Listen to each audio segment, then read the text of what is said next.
Meus irmãos e irmãs, celebramos a solenidade de São Pedro e São Paulo. Invoquemos o Espírito Santo que nos assiste na transmissão da Palavra de Deus.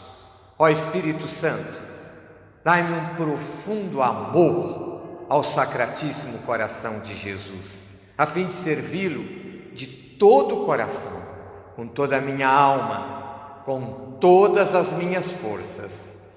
Meus irmãos, a solenidade de São Pedro e São Paulo são das mais antigas celebradas pela Igreja.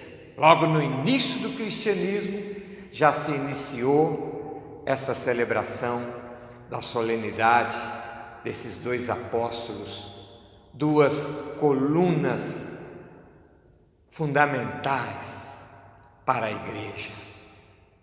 Com alegria celebramos esses dois grandes apóstolos de nosso Senhor, que nos inspiram no nosso chamado de sermos discípulos missionários de Jesus Cristo.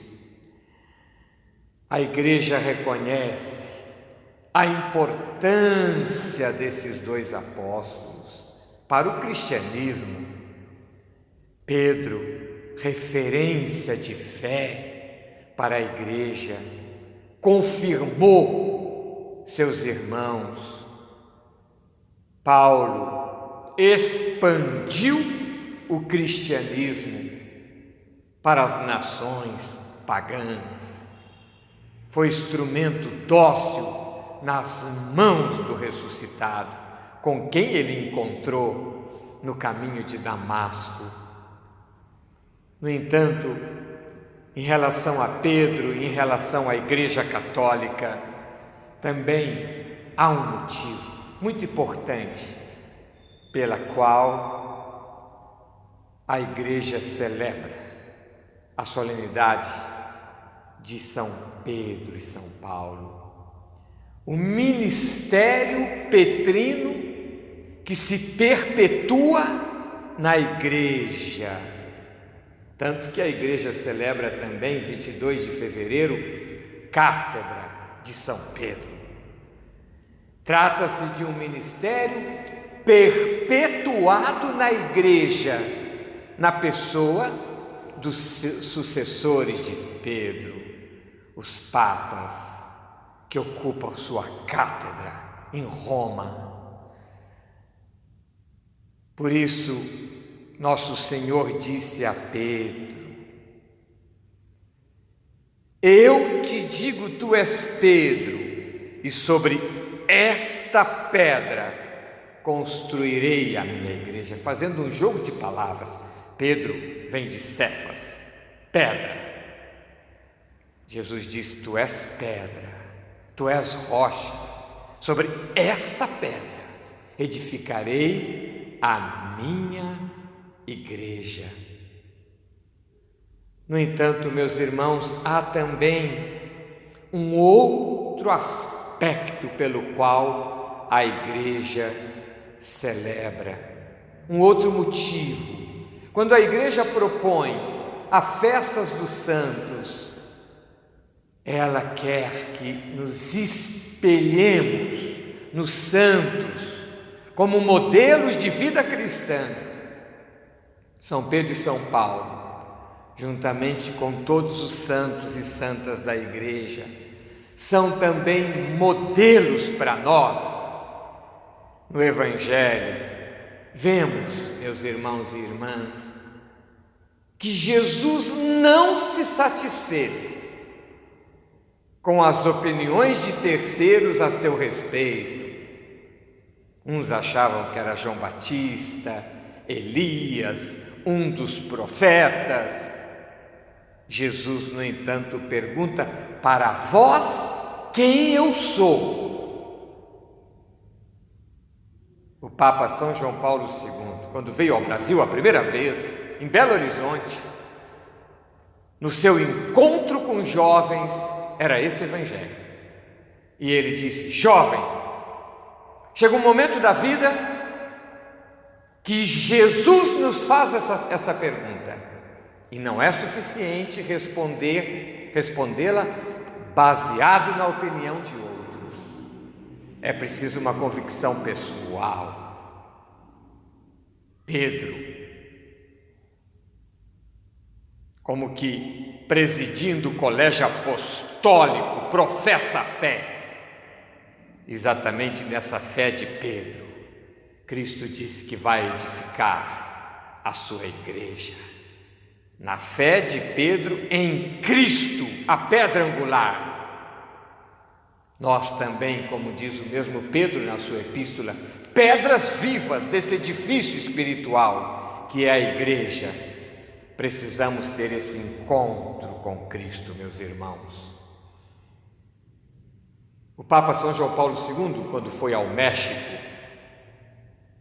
ele falando a sacerdotes, religiosas, seminaristas, ele disse assim: às vezes a nossa fé se torna débil, é necessário um encontro com Cristo, de olhos abertos e coração palpitante. Eu desejo que você tenha esse encontro com Cristo,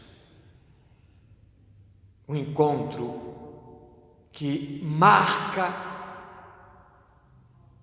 uma diferença, um salto em nossa vida cristã, um encontro que faz com que experimentemos o ressuscitado junto de nós, vivo. Quem já o teve sabe do diferencial que esse encontro desperta na nossa vida cristã. O documento de Aparecida enfatizou em vários números a importância desse encontro. Daí também a importância do primeiro anúncio que a igreja deve oferecer aos batizados, para que verdadeiramente façam a experiência de Deus em suas vidas. O cristianismo não é uma ideia, o cristianismo é uma pessoa, e como tal é preciso experimentá-lo em nossas vidas através do anúncio de Cristo, morto, ressuscitado, Filho de Deus, para a nossa salvação. O encontro com Cristo torna-se um fundamento indispensável na vida cristã. Porque, repito, o cristianismo não é algo meramente conceitual. É uma pessoa, como disse o Papa Bento. É um encontro com uma pessoa, não é uma ideia. E ele irrompe em nossas vidas, como irrompeu na vida de Pedro, também na vida de Paulo no caminho de Damasco, fazendo dele de perseguidor a apóstolo. No entanto, é importante saber e considerar que o cristianismo é segmento. Ele é decisão inicial, mas ele é também segmento, ou seja, ele é também o itinerário de seguimento de Cristo. Ele é também perseverança. Nesse aspecto, tomamos como modelo, na segunda leitura, a carta de São Paulo a Timóteo, o apóstolo Paulo. Ele escreveu: combati o bom combate, completei a corrida, guardei a fé. Essas poucas palavras traduzem o que foi a vida do apóstolo Paulo, que combateu o bom combate, que perseverou no seguimento de Jesus em meio a perseguições. Numa das vezes que estive em Roma, nosso grupo foi até a Basílica de São Paulo. E chegando, estava sentado do meu lado uma religiosa, e ela me disse: padre, eu já estive aqui. Todas as vezes que eu venho aqui nessa basílica, eu fico pensando que o que este homem sofreu por Cristo, combati o bom combate. Mais ainda, Paulo diz nesse pequeno trecho da segunda epístola a Timóteo: já estou para ser derramado em sacrifício.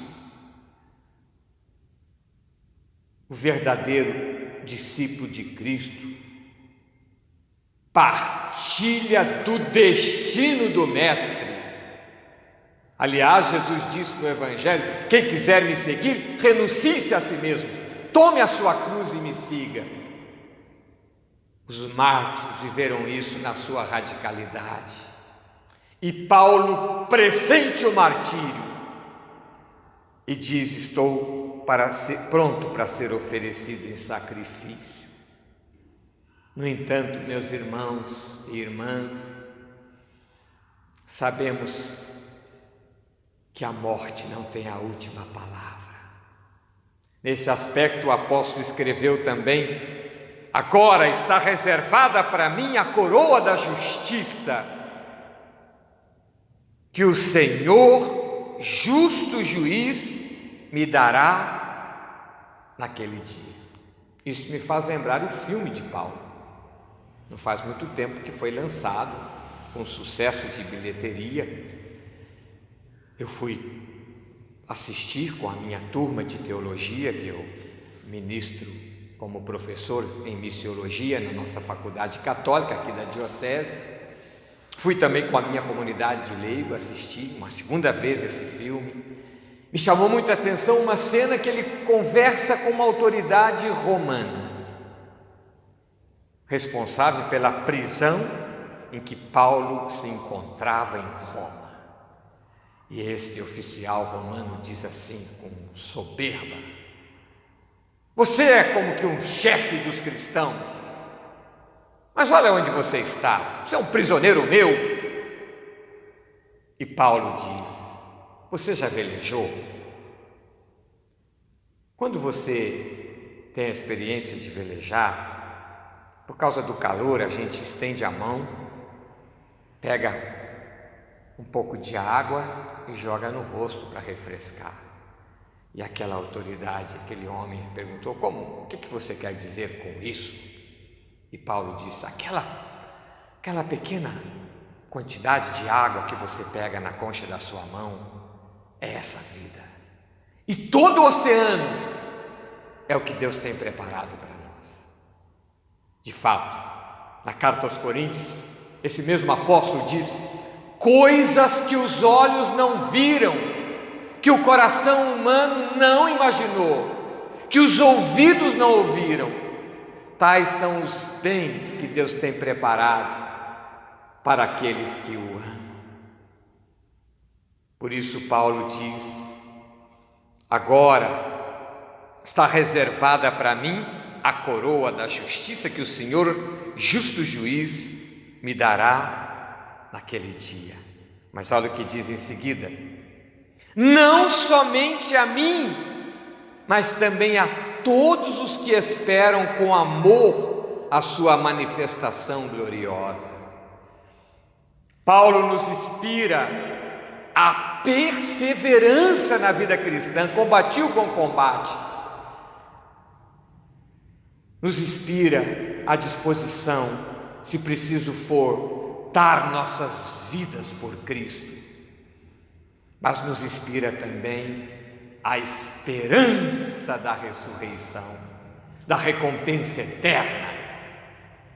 A esperança é uma virtude teologal muito importante. E a essência da esperança cristã é a perspectiva escatológica. Estamos a caminho do reino definitivo. Por isso, meus irmãos e irmãs, mesmo em meio a essa dificuldade que estamos vivendo, e muitas famílias perderam entes queridos, nos animemos com com essa esperança e nos fortaleçamos, combatendo o bom combate, como o apóstolo Paulo. Coloquemo-nos nesse momento em oração. Senhor, te agradecemos pelo testemunho desses dois apóstolos, colunas da igreja.